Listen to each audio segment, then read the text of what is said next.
Hey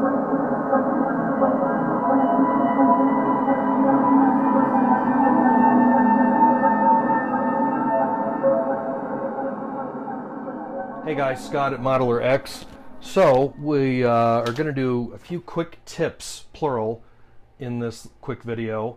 I'm going to talk about doing chrome process using the Alclad system, and also how I prep paint just in general for airbrushing. So this is being applied to the Real Space build for Model Shop 2018, and I've got the 1/144th scale Revell / monogram Saturn V rocket. There you go. That's all I'm going to show for now. But specifically for what we're doing today, whenever you're watching this, the top of the lem, we're going to be painting that chrome. And here's the bottom of the lem, which we've painted gold, and there's a black piece there, so this is going to go right on top.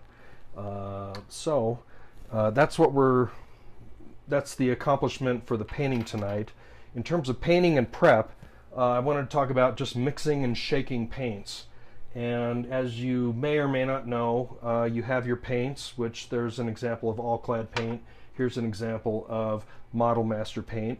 And here's an example of Mr. Color paint, which is acrylic / I don't know what they use, but it's not as acrylic as Tamiya. Here's Tamiya, just to keep it fair. But in any case, over time, the pigment settles to the bottom of however you're storing it. So if it's stored like this, it goes to the bottom.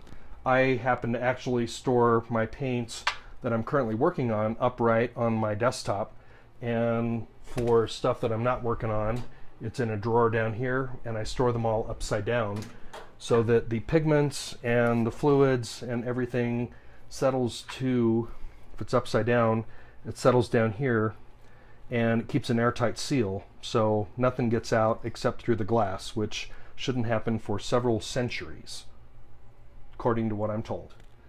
So, anyways, when you get to painting, you got to mix all the pigments back into the solution, and depending on how long it's been sitting, that might be a couple minutes or it might be a couple seconds. Like for instance, this one I just shook up, so a couple seconds later it's ready to go. This one's been sitting on the desktop for a little while, and as you can notice, and I'm going to open this up real quick, there's a liquid in there. But then if you turn it over, screwing that back on, and on the bottom, it's solid and it doesn't do anything. So what we got to do before we spray paint anything is mix that all back together. And for one of these jars, that's fairly easy. I typically just hit it against my palm and do that for a couple minutes. And here's a good example for the Alclad to show you what's happening. There's this, you can see the green liquid in there. But then if I turn it over, you can see there's a copper bottom that's solid. So in this case, I'm just going to mix this up pretty quick. And you just keep turning it over and mixing. And after a little while, you can see that the bottom is starting to get eaten away. And all those pigments that are settled to the bottom are getting mixed back into solution so that we can spray paint with them. And you can see also the whole bottle has now begun to turn copper colored. So that's sort of the concept here for spraying.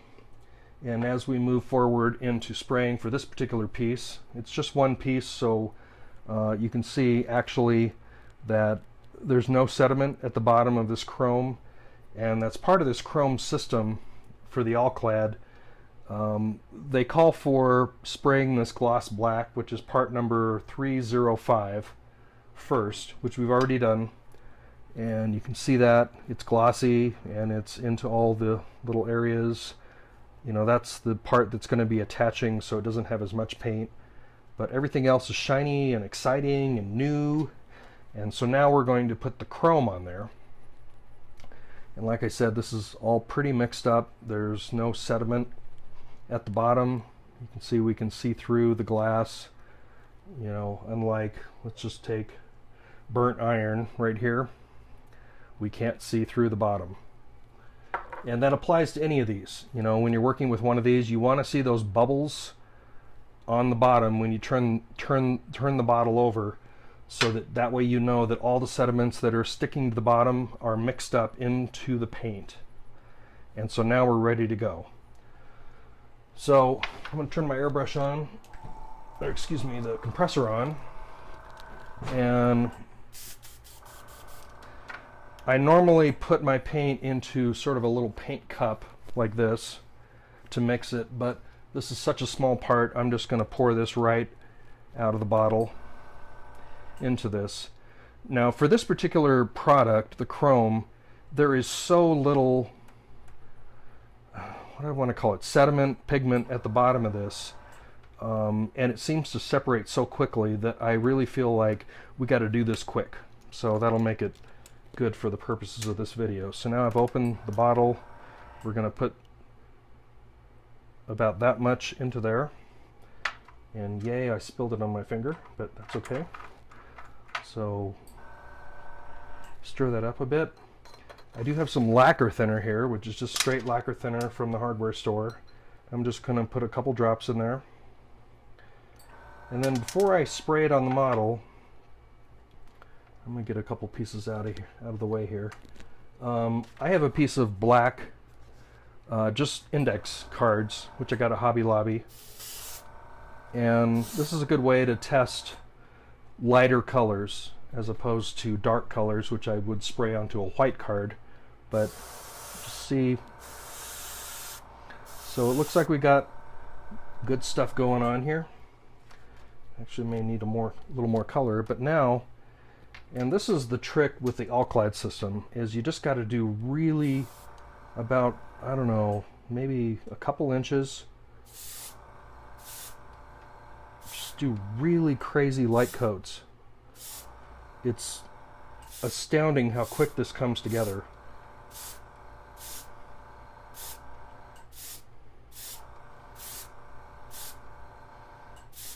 And they seem to dry in between.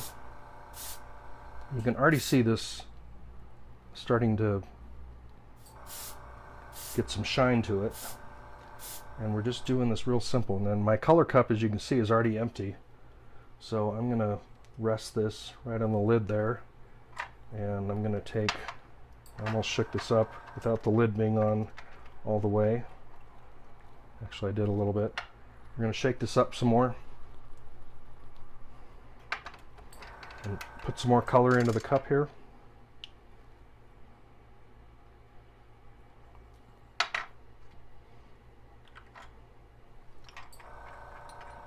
A couple drops of lacquer thinner. Test her out.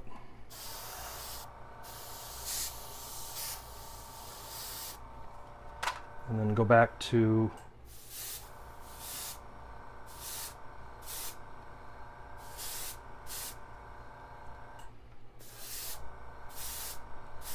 and we're just putting real light shots around this.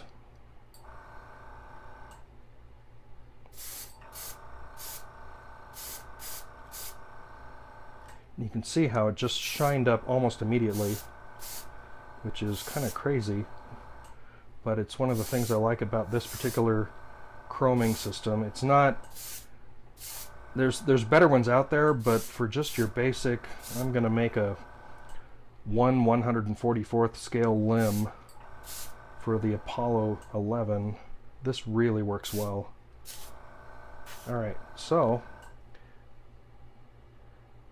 there is, and I'm going to kill one of these lights.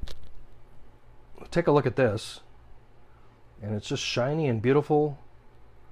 And we did the same thing with the service module and command module. Same process, and you can see it's not a perfect mirror, but boy does it shine up like chrome. And so there we go. Quick tip for the model community from ModelerX. Thanks for tuning in, and happy modeling.